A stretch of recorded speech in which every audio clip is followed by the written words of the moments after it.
Hello students, good morning everyone. So we are studying our 12th lesson, that is the study of sound. And in last lecture we have studied about the velocity of sound. How to derive the formula for that velocity of sound.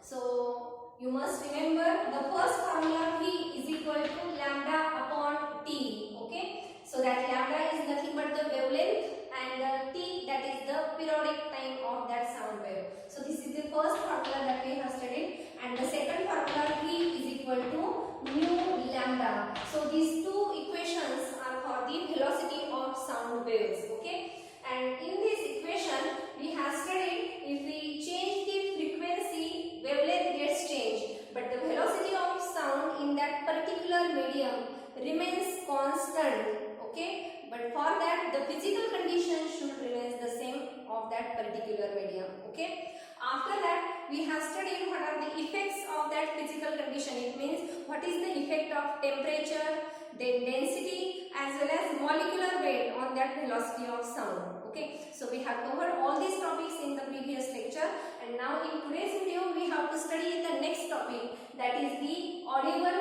infra and ultra sounds. So first of all we have to study about this audible frequency range. Okay. So the limit of the human ear, hearing of the human ear, that is from 20 hertz to 20 kilohertz, or you can say from 20 hertz to 20,000 hertz. 20 kilo means 1000. Okay. So the limit of the hearing of human ear, normal human ears, is from 20 hertz to 20 kilohertz. Okay. And we can hear the sounds only between this range. So this range is called as audible frequency range, and these sounds are called as audible sounds. Okay. So this range is called audible frequency range. Audible frequency range. It means we can't hear the sound waves having frequency less than 20 hertz and greater than 20,000 hertz. We can't hear all these sound waves. We can hear these sounds having only the frequency between 20 hertz to 20,000 hertz. So this range is called as audible frequency range, and these sound waves are called as audible sound. Okay, this is called as audible sound.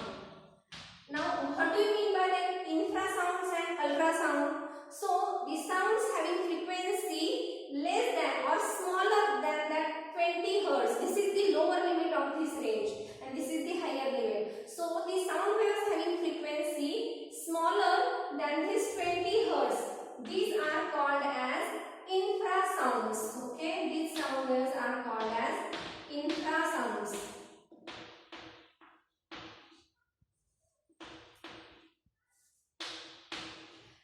So the sound waves having frequency less than 20 hertz, smaller than 20 hertz, are called as infrasounds, and the sound waves having frequency greater than this upper limit, that means 20,000 hertz, higher than 20,000 hertz, are called as ultrasounds, which we can't hear. We can't hear these infrasounds as well as ultrasound. We can hear the sounds having frequency only between 20 hertz to 20 kilohertz. Okay. And only some animals, for example bats, mouse, dolphins, okay, only these animals can hear these infrasounds. Also the infrasounds are nothing but the sounds which are produced by the pendulum, also the sounds which are produced by the earth's during the or before the earthquake. These are the ultrasounds, which we can't hear these ultrasounds, but some animals, for example snakes, mouse, these can hear these ultrasounds. Okay. So they come out before the earthquake, that we know. Okay. And then these ultrasounds also, some animals have special ability to hear these ultrasounds. For example bats, dolphins, mice have such ability to hear these ultrasounds. Okay. But humans can't hear these infrasounds as well as ultrasounds. Okay. Now there are lot of uses of these ultrasounds that we have to study in the the next topic. So this is the first topic about the audible, infra and ultrasounds. Now let's see what are the uses of these ultrasounds. Second topic.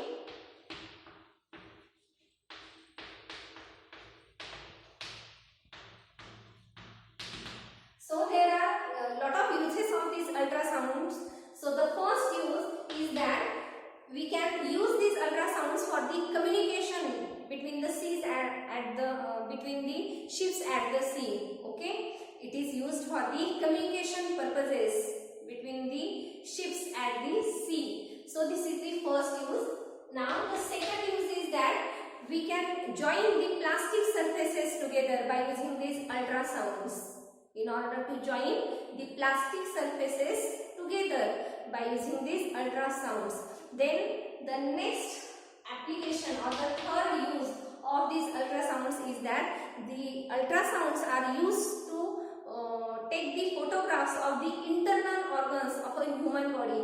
You have heard about the ultrasonography, or actually we only say sonography, but actually it is ultrasonography. So by using that ultrasonography, we can take the pictures or the photos of the internal body parts of a human body. Okay, so this is the medical use, means ultrasonic waves can also be used for the medical purposes. Also we can measure the heartbeats by using these ultrasounds. Okay, it means this is also the another medical use of these ultrasounds. These are the four uses. And then the next use is that by using these ultrasounds we can clean the internal parts of a machine at which our hands cannot reach. Okay, we can clean that internal parts at which our hands cannot reach by using these ultrasounds. Also the next use, we can identify or we can detect any cracks or any faults are there in the machine. Okay, so by using these ultrasounds we can detect that small cracks and small faults in any apparatus or in any machine. So these are the different uses of these ultrasounds. You can see that chart that is given in your textbook. Okay, so these are the different uses of these ultrasounds. And now the next topic that we have to study, that is the reflection of sound. The next topic, reflection of sound. Now in previous lesson we have studied about the reflection of light waves, and in that topic we have studied that the bouncing back of the light in the same medium, that is called as the reflection of light. Suppose if you consider this is the boundary and if the light waves are coming in this direction, then they are reflected from that boundary. Okay, that is called as the reflection of that light waves. This is the incident ray, this is the reflected ray, and this dotted line is nothing but the normal, that is the perpendicular to that surface. So the bouncing back of the light in the same medium, that is called as a reflection of light, and the angle made by this incident ray with the normal, this angle is called as angle of incidence. Also the angle made by this reflected ray with the normal, that is called as angle of reflection. And in that previous lesson we have studied all the three laws of reflection. So let us revise all these three laws one by one, because we required all these three laws in this topic also. So what is the first law?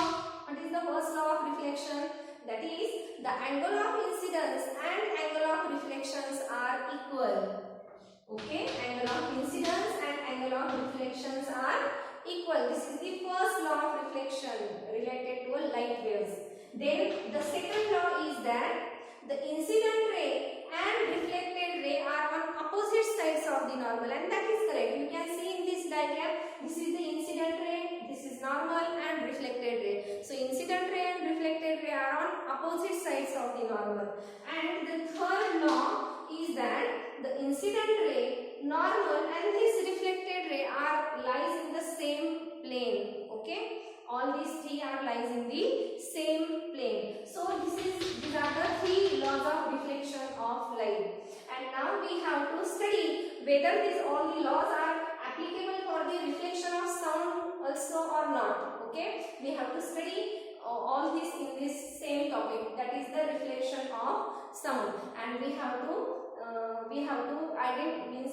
clearly that whether these all the laws of reflection of light they are applicable here or not. So for that we have to perform a simple experiment, and for that experiment we require two tubes which is made up of cardboard paper, and we have to place these two tubes on a table, and that table should be near to a wall. So let us consider this is a wall,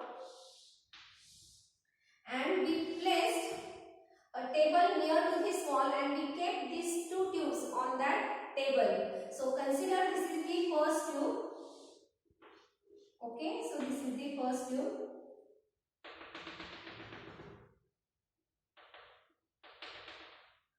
And this is the second tube.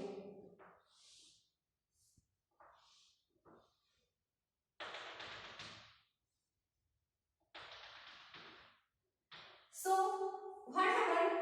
In order to perform this experiment, we have to keep a clock at the end of that first tube. It means we have to keep a clock here.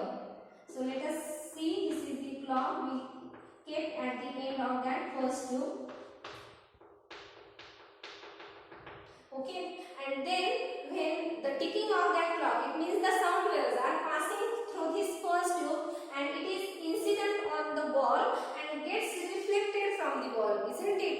These sound waves are passing from the first tube, it's incident on the wall and then gets reflected from the second tube. So let us consider this is the incident sound wave and this is the reflected sound wave. Okay, then after that we have to adjust this second tube in such a way that we can clearly hear the ticking of that clock. For that we have to keep our ears at the end of that second tube. Okay, we have to keep our ear at the end of this second tube and we have to adjust that second tube in such a way that we can clearly hear the ticking of this clock. Okay, and when we can clearly hear the ticking, it means that is the proper reflected ray from the wall. And now let us draw such a perpendicular to this wall. Okay, we draw this line which is perpendicular to the wall, and then we know that sound waves are coming from the first tube. So this is the incident sound wave, and the angle made by the incident sound wave with this normal, that is the angle of incidence,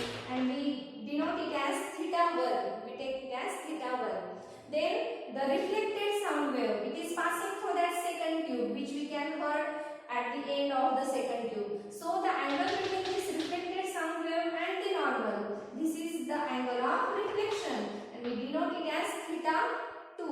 Okay, and when we can clearly hear the ticking of that clock at the end of the second tube, it means this is the incident and this is the reflected ray. And now after that we just have to measure the angles theta1 and theta2. What we will observe? We observe that both these angles are equal, and if both these angles are equal, it means the sound waves also follows the same rule as that of the light wave. Let's see, this is the first rule. Angle of incidence and angle of reflections are equal, and here also we get both these angles equal. It means sound waves also follows the same rules as that of the reflection of light waves. Okay, and then you can see this is the incident sound wave, reflected sound wave, which are opposite to that of the normal, and all these three means incident sound wave, normal and this reflected sound wave are lies in the same plane. Okay, because we kept both these tubes on the table, so it means they are already in the same plane. That's why this sound wave, reflection of sound, and we have studied that these sound waves follows the same rule as that of the reflection of light. Okay, so sound, in order to reflect the sound wave we required a plane surface. Okay, so now let us stop here. Thank you and have a nice day.